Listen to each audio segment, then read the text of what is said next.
Assalamualaikum warahmatullahi wabarakatuh. Perkenalkan, nama saya Muhammad Egi dengan NIM 061012829027 dari program studi pendidikan kimia angkatan tahun 2024.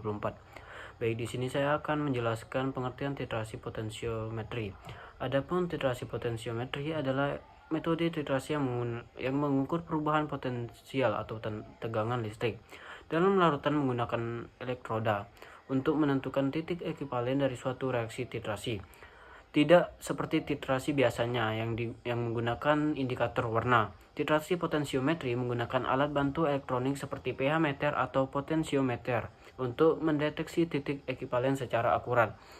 Metode ini sangat berguna dalam titrasi asam basa, redoks, presipitasi, dan kompleksometri, terutama ketika larutan tidak berwarna atau perubahan pH sulit dideteksi dengan indikator basa.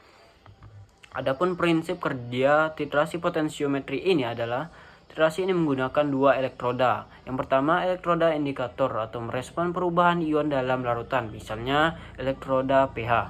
Kemudian elektroda referensi memiliki potensial seperti tetap atau misalnya elektroda kolomel. Selama titrasi, larutan penetrasi ditambahkan secara perlahan dan perubahan potensial listrik atau dalam satuan milivolt diukur terus-menerus. Ketika titik ekivalen tercapai, terjadi lonjakan tajam pada grafik antara volume penetrasi versus potensial. Grafik ini digunakan untuk menentukan titik ekivalen secara akurat bahkan dalam larutan berwarna ataupun keruh. Nah, jenis-jenis titrasi potensiometri dan contohnya.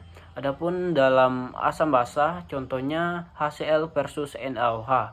Elektroda yang digunakan elektroda pH, kemudian keterangannya mengukur pH secara akurat. Kemudian dalam jenis titrasi redoks, Fe2+, PsKMnO4. Elektroda yang digunakan elektroda platina, kemudian keterangannya tidak perlu indikator warna.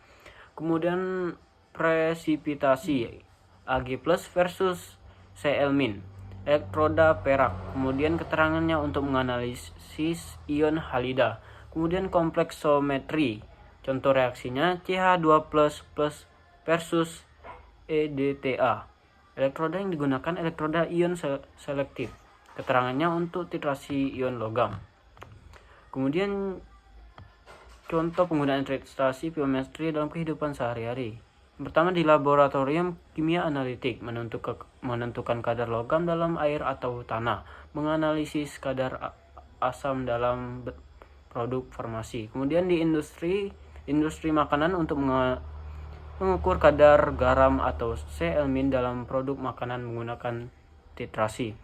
Kemudian di lingkungan untuk mengukur kualitas air dengan mendeteksi ion-ion pencemar seperti besi, mangan, atau sulfat. Kemudian dalam penelitian untuk studi kinetika, redoks, dan titrasi mikrovolume di laboratorium riset. Sekian dari saya. Wassalamualaikum warahmatullahi wabarakatuh.